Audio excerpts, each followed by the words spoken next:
Hello students. Now coming to the last part of endodontic surgery. Till now we have discussed about the indications, contraindications of periapical surgery and the classification of the lesions and the pre-surgical management of the patient, followed by uh, local anesthesia administration techniques. Now the next is your achieving hemostasis, a very important part, and it is a prerequisite for the endodontic surgery. It is achieved by mechanical agents such as bone wax, chemical agents which includes your vasoconstrictors, ferric sulfate, biological agents, thrombin, resorbable hemostatic agents which include your calcium sulfate, gel foam, absorbable collagen, microfibrillator collagen hemostats, and Surgicel. Then is your management of soft tissue. Now this is the whole protocol for the periodical surgery, right, starting right from the pre-surgical patient management to the um, achieving profound local anesthesia and hemostasis, management of soft tissue, then is your management of hard tissue, followed by surgical access, both visual and operative, and then is your access to root structure, then is your periradicular curettage, root and resection, root and preparation, root and restoration, soft tissue repositioning and suturing, and post-surgical care. Now coming to the part that is your management of soft tissue after achieving your hemostasis. Now is the how do we manage our soft tissues. Now there are certain principles for flap design. Number one, make sure base of the flap should be wider than the free end. Second, avoiding the incision over a bony defect. Third, including the full extent of the lesion. Then is your avoid sharp corners, avoiding incisions across the bony eminence, avoiding incisions in the mucogingival junction, taking care during retraction. Incision should be made with firm, continuous firm stroke perpendicular to the cortical bone plate. And then suture flap margin should rest on solid cortical bone plate. Coming to the classifications of your flaps, they are broadly divided into two types: full thickness or partial thickness. Full thickness includes your epithelium, connective tissue, and periosteum, while partial thickness it includes only epithelium and connective tissues. Full thickness flap is divided into two further, that is a full mucoperiosteal or limited mucoperiosteal. As you can see in the diagrams that in case of full mucoperiosteal flap, there is a no attached gingiva around the neck of the corner as compared to your limited mucoperiosteal flap where you can see the remaining attached gingiva around the neck of the teeth. Then full mucoperiosteal flaps, depending on their design, they can be classified into triangular, rectangular, trapezoidal, horizontal or oblique envelope, and papilla based. Limited mucoperiosteals, there are two types: some marginal curved or semilunar type, and some marginal scalloped rectangular, which is also called as Lubeck-Oschensen bean limited mucoperiosteal flap. Advantages of full mucoperiosteals: they provide rapid wound healing, good surgical access, minimal disruption of blood supply, minimal untoward post-surgical sequelae, optimal apical orientation, primary intentional healing. Coming to disadvantages: loss of soft tissue attachment, loss of crestal bone height, post-surgical flap dislodgement. Advantages of limited mucoperiosteal flap: marginal and interdental gingiva not involved, unaltered soft tissue attachment level, crestal bone is not exposed, adequate surgical access, good wound healing potential. Disadvantages: disruption of blood supply to unflapped tissue, flap shrinkage, difficult flap reapproximation, delayed secondary wound healing, and limited apical orientation. Then first is your triangular flap. Indication: mid-root perforation repair, periapical surgery in posterior areas with short roots. Disadvantages: good wound healing. Advantages: good wound healing, minimal disruption of vascular supply to the flap tissue, ease of flap reapproximation with minimum number of sutures. Disadvantages is it provides a limited surgical access. Tension is created on retraction, difficult to expose root apices or long teeth such as maxillary and mandibular canines. Here you can see in the diagram it is a triangular. It has one horizontal incision and one vertical incision. Then is a rectangular flap. Indications: mandibular interiors, multiple teeth, teeth with long roots like maxillary canines. Advantages: increased surgical access to the root apex, reduces retraction tension. Disadvantages: difficult in reapproximation of flap margins, post-surgical stabilization is difficult. Gingival attachment violated, gingival recession, crestal bone loss may occur. Here you can see it has a one horizontal incision with two vertical incision, and those two vertical incisions are parallel to each other. So it is in a rectangular in shape, that's why it is called a rectangular. Then is your trapezoidal flap. Similar to rectangular, except the two vertical incisions intersect the horizontal incision at an obtuse angle to create a broad based flap with the vestibular part wider than the circular part. Disadvantages of the trapezoidal flap is that angle incisions sphere more vital structures such as blood vessels and nerves, more bleeding, disruption of vascular supply to non-flap tissues, shrinkage of flap tissue. Horizontal flap, as the name indicates, it do not have a vertical incision, it only have a horizontal or intracellular incision. Limited application or limited access, repair of cervical defects, root perforation is optional, root caries, hemisection, root amputation. Disadvantages: ease of reposition as no vertical incision, so it is very easy to reposition. Disadvantages: it provide a limited access and visibility, difficult to reflect or retract, predisposed to stretching and tearing. Some marginous curved semilunar flap. Indication: aesthetic, crown present, and for trephination. Advantages: reduces incision and reflection time, maintain integrity of the gingival attachment, eliminate potential crestal bone loss. Disadvantages: limited access and visibility, tendency for increased hemorrhage, crosses root eminences, may not include entire lesion, predisposed to stretching and tearing, reposition is difficult, healing is associated with scar formation. Now is your Lübeck-Hutchinson bean flap or submarginal scalloped flap. Here you can see that it is a horizontal incision is placed in buccal or labial attached gingiva and is scalloped following the contours of the margin gingiva. So we are leaving a attached gingiva around the neck of the corners of the teeth. Indication: prosthetic crowns, periodical surgery of anterior regions or longer roots. So here you can see the advantages and disadvantages. Advantages: ease in incision reflection, enhanced visibility and access, ease in repositioning, maintains integrity of attachment, prevent gingival recession, avoid dehiscence, prevent crestal bone loss. Advantages: horizontal component disrupts blood supply, vertical components crosses mesogingival junctions and may enter muscle tissues. Difficult to alter if sizes of the lesion is misjudged. Incisions: how do we give incision, whether it is a vertical or whether it is a circular or horizontal incision? So as already we have discussed in the armamentarium that number 11, number 12, number 15, number 15 microsurgical blades are used for this purpose. Flap reflection: after giving incision, then you have to proceed for the reflection of the flap. It is done with the help of your periosteal elevators, number 1, number 2 or 9. And flap reflection, it is a process of separating the soft tissue from the surface of the alveolar bone.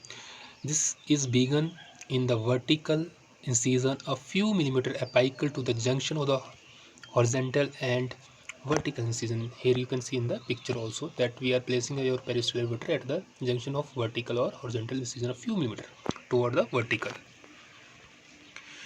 Then after reflection, we need to keep the flap or hold the flap in a particular position. This is done with the help of your retractors, various types of retractors. So these are the various types of retractors. Then is your hard tissue management. After retraction, now we have to do a osteotomy.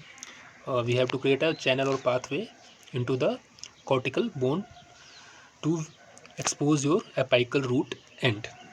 This is done with the help of various types of burrs, and by using, first we have to locate the position of the root tip, which is can be done by the help of various types of dye such as methylene blue dye and visual tactile methods also. As you can see that root structure generally has a yellowish color, so it can be distinguished from the adjacent cortical bone. Root does not bleed when probed as compared to your cortical bone, which bleed on when probing. And third is the root texture in smooth is it is a smooth and hard as compared to the granular and porous nature of the bone, and root has got a characteristic PDL. So size of the osteotomy, how much bone you have to remove. So traditionally endodontic surgery require 10 millimeter in diameter a osteotomy channel, but with the advantages of the now the help of with the help of your surgical operating microscopes and various types of microsurgical instruments, the size has been reduced also. um, Here you can see the osteotomy channel is created approximately 10 millimeter, and in case of microsurgery it is approximately 4 millimeters. Since the length of the ultrasonic tip is 3 millimeters, so 1 millimeter greater than that, that is your 4 millimeter is the adequate osteotomy size with the help of your surgical operating microscope, not in conventional surgery. Then after osteotomy we need a periodicular curettage. It is a process to remove disease or reactive tissue from the alveolar bone in the periodical tissues. Basically, we are removing the pathological periodicular tissue. This is again done with the help of the various types of curettes. First, we have to separate the granular tissue from the periphery, and then we have to scoop out the whole lesion with the help of the curette. Then is the root end resection. This is done basically to eliminate anatomical variations, ledges, canal obstructions, resorptive defects, perforation defects, separated instrument. Secondly, to visualize seal created by orthograde treatment and need for root and seal, gain access to the pathological tissue, and because the pathological tissue which is attached linked to a side of the root is not visible without the help of the root end resection. So it is mandatory to resect a root end and to remove the whole pathological tissue which is hidden behind the root apex. Instruments used for this is your number 6, number 8 round burr or number 702 tapered Fisher burr. So, recently lasers such as Iridium YAG laser is also indicated for root end resections, and ultrasonic tips are also there for the root end resections. Now this is a diagram depicting the extent of the apical resection. So minimum 3 millimeter of the root end has to be excited. As you can see in the diagram clearly, it is showing that 98% of the apical ramification and 93% of the lateral canals are eliminated when we resect the root end approximately 3 millimeter. So 3 millimeter has to be resected. Now bevel angle, historically it is 30 to 45 degree with the conventional endodontic surgical procedures. Now with the help of the microscopes it is almost 90 degree or maximum 10 degree bevel is given, as it exposes fewer dentinal tubules, thus preventing excessive leakage and contamination. Then after root end resection, next is your root end preparation. Now you have to create a cavity to receive root end filling. So, and the cavity has to be parallel to the long axis of the root. It is usually done with the help of small round or inverted cone burrs. But if you want to do it precisely and with the help of surgical operating microscope, ultrasonic tips are indicated because they make a ideal cavity. Apical 3 millimeter root canal must be freshly cleaned and shaped. It means that the minimum depth for the root end cavity is 3 millimeter. Preparation must be parallel to and coincident with the anatomic outline of the pulp space. It has adequate retention. Isthmus tissue has to be removed. Remaining dentin wall must not be weakened. To achieve this best, it is your ultrasonic tips. As you can see in the diagrams, that with the use of round burr or inverted cone burr, the cavity may be off-centered. It is not parallel to the long axis of the root canal, and there may be chances of creating a apical root end perforation. While with the help of your ultrasonic tips, as you can see in this diagram, your root end cavity, it is centered on the your root canal outline. So these are the advantages of ultrasonic tips over microhead burrs. As I have already told that there is a need for beveling is almost eliminated with the help of ultrasonic tips. Tips stays centered in the root and follow canal space. Reduce chances of lingual or lateral root perforation. Conserve greater thickness of root canal wall. Better access to surgical areas. Deeper root penetration is achieved. Less tendon tubules exposed. Cleaner cavity than burr. Ultra precise isthmus preparation. Parallel canal wall preparation for better retention. Disadvantages, the only big is it usually creates micro cracks due to vibrations. Now, after achieving root and cavity, now is your root and cavity filling materials. Now, to seal the apex so that no bacteria products can enter or leave from the canals. So these are the some of the ideal properties of retrograde root canal filling materials. It should be bactericidal-static, biocompatible, adhered to chemistry stable, readily available, non-stable, non-corrosive, resistant to dissolution, electrocommunically inactive, promotes cementogenesis, and radiopaque. These are the various lists of the root canal filling materials which are used in the surgeries. Most or commonly accepted or recommended is your MTA, because it almost fulfills all the ideal requirements of your root and filling materials. Now the prognosis of surgery depends on the many factors. Number one, accurate bevel. Second is adequate access, hemostasis, accurate preparation, accurate restoration, existent periodontal disease, occlusal trauma, missed vertical fractures, quality of orthograde feelings, individual host response. All these factors combinedly affect your outcome of your surgery. So after surgery, now root and preparation, root and filling, now is your soft tissue reposition and compression. The elevated mucoperiosteal flap gently replaced on its original position with the incisional lines approximated as closely as possible. The types of flap design will affect the ease of repositioning. Tissue compression is followed. It is done with the help of surgical gauze moistened with sterile saline. Gently apply firm pressure to the flap tissue for 2 to 3 minutes before suturings. So it basically enhances intravascular clotting in severe blood vessels. Suturing can be done with the help of various types of suturing materials, needles. Here you can see the various types of suturing materials such as synthetic, natural, absorbable, non-absorbable. There is a whole list. And then is the size, various size 30, 40, 50. Greater the number, first number, smaller is the diameter of the suture. Monofilament, multifilament, and your types of needles, reverse cutting or plain needles. Their size is 1/4, 3/8, half, 5/8.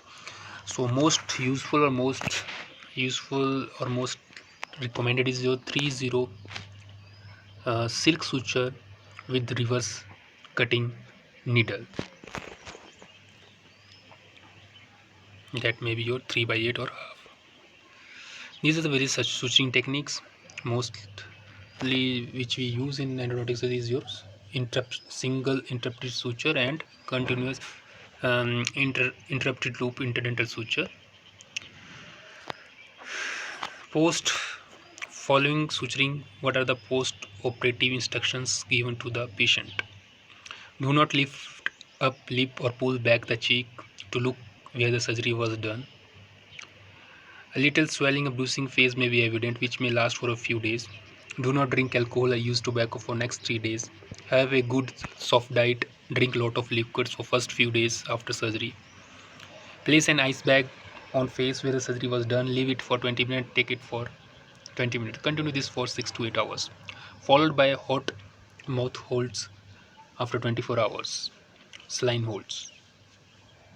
Lukewarm saline hold after 24 hours. Take the prescribed medicines as recommended, anti-inflammatory and antibiotics. Rinse the mouth with the 1 tablespoon of Clexid in mouthwash twice daily for 5 days. Suture removal usually done after 5 to 7 days. Maintain post-operative follow-up recall visits. If any problem exists, inform and visit your dentist immediately. Then coming to the second part of the surgery, that is a corrective surgery. Now, what is corrective surgery? It is this surgery involves the correction of defects in the body of the root other than the apex. So it is necessary as a result of procedural accidents, resorption defects, root caries, root fracture, and periodontal disease. These are the most commonly indications for corrective surgeries. Now, 3 categories which fall under this is your root resection, hemisection, and intentional replantation, or sometime transplantation also. Root amputation procedure, here as you can see, it is a logical way to eliminate a weak diseased root to allow the stronger root to survive when, if retained together, they would collectively fail. So this is a diagram showing a here you can see that a distal buccal root of the maxillary first molar has been resected, leaving your mesiobuccal and palatal root intact.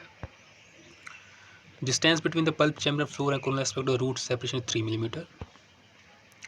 Indications for root amputation: existence of periodontal bone loss to the extent that the periodontal therapy and patient maintains do not sufficiently improve the condition.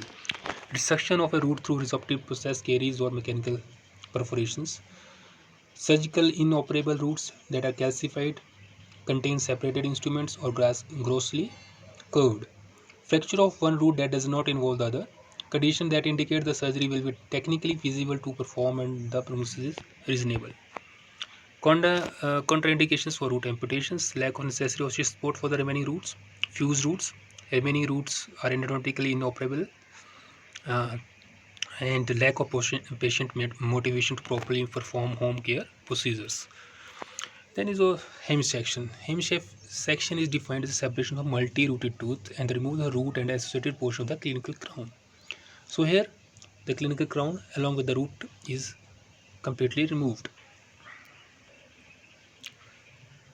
This is your bicuspidization. It is similar to the hemisection, but here after achieving your hemisection, both the fragments are retained. Nothing is removed from the socket or the tooth socket. So furcation is then, as you can see, that it is considered in mandibular molars in which periodontal disease has invaded the bifurcation, and repair of internal furcation perforation has been unsuccessful. So here the mandibular molar is divided into 2 parts and it is shaped into just like a premolar, and the furcation is turned into an interproximal space where the tissue is more manageable by the patients. This is a whole diagram showing your how the mandibular molars is converted into 2 halves shaped just like premolars, and both the fragments are retained inside the oral cavity. Then is the intentional replantation. It is defined as the act of deliberately removing a tooth out of the socket and following examination, diagnosis, and endodontic manipulation and repair, returning the tooth into its original socket. Indications: difficult to assess anatomical limitations, perforation area not accessible surgically, failed apical surgery creating defects, and accidental avulsions or unintentional replantation. The difference between, there is another category that is your transplantation. The basic difference between in reimplantation and transplantation is that in intentional replantation we are repositioning the tooth into its own socket. In case of transplantation, we are taking a strong tooth or a healthy tooth and replacing it into another tooth socket which is grossly decayed, and thereby we are basically changing the location of the tooth. So for example, if mandibular in a patient where the mandibular first molar is grossly carious and the 8 of the same side of that patient is good or healthy in condition, it is not in occlusion, then we take out the 6, and after taking out the 6 we shape the give a gross shape to the socket of the 6, and then take out the 8, do the endodontic treatment or without endodontic treatment, place that 8 into the socket of 6 and suture it and splint it and keep it for few days, and after that you can see the proper after proper healing, um, and wait for the proper healing, and then you can use the 8 in position of your 6 as an alternative. So this is the main difference between your these two. Then contraindications for intentional replantation, as it is shown that pre-existing moderate to severe periodontal disease, curved and flare roots, non-restaurable tooth, missing interceptal bones. Three factors that directly affect the outcome of intentional replantation or transplantation is external time, keeping PDL cells viable, minimizing damage to the cementum and PDL cells during elevation and extraction. Then endodontic microsurgery. This is the new era current therapy for treatment of the tooth. This is defined as a surgical procedure on exceptionally small and complex structure with an operation microscope. So it is microscope is making a procedure which is called as a blind procedure into a visually dominated procedure. It enables the surgeon to assess pathological changes more precisely and to remove pathological lesion for greater precision. So indications: failure of previous non-surgical endodontic treatment, failure of previous endodontic surgery, anatomic deviation, procedural errors. Contraindications: periodontal health of the patient, patient health considerations, surgeon skill and ability. These are the armamentarium, and magnification of the microscopes, at which magnification we have to perform which particular type of procedure in your endodontic surgery. Then is a comparison between the traditional surgery and microsurgery. As you can see that the size of the lesion osteotomy is very small as compared to the your tradition. It is a 10 mm, it is a 5 mm in case of your microsurgery. Bevel angle is also reduced 45 in traditional, now it is your 10 degree. So this procedure is less traumatic to the patient. Microsurgery is less traumatic to the patient. It is more precise procedure, and there is a faster healing in case of your microsurgery. Now these are the various surgical sequelae. As you can see, sometimes pain happen after surgery, so then swelling can happen, and you have to take care all these post surgical sequelae also. You have to manage pain with the help of use of various types of anti-inflammatories, giving a patient long acting and acting local anesthetic during surgery also. Swelling, that may be because of post-surgical edema, it may be because of hematoma or infection. Management: inform patient, reassure patient, cold pack applications. Bleeding, cause is because of improper elevation retraction, inadequate suturing, incision into muscle attachment, trauma due to brushing and mastication. Management: cold pack application. Then is pressure pack, 2 by 2 inch gauze or wet tea bag held with moderate pressure for 10 to 15 minutes. If severe bleeding is there, return to the dental clinic. Resuturing and use of hemostatic agent is advocated. Ecchymosis, this is a discoloration of the facial or oral soft tissue caused by extravasation and subsequent breakdown in the subcutaneous tissue. Commonly, it is seen in the elder patient who has got a fragile capillaries. Causes: bruising, soft tissue compression, uh, and depends on the site, degree of trauma or complexion. So, in conclusion, endodontic surgery is dynamic, and it is imperative that scientific investigation continue. Concepts, techniques, and materials used in endodontic surgery must be continually evaluated and modified, and more emphasis must be placed on the assessment of long-term outcome. Thank you so much.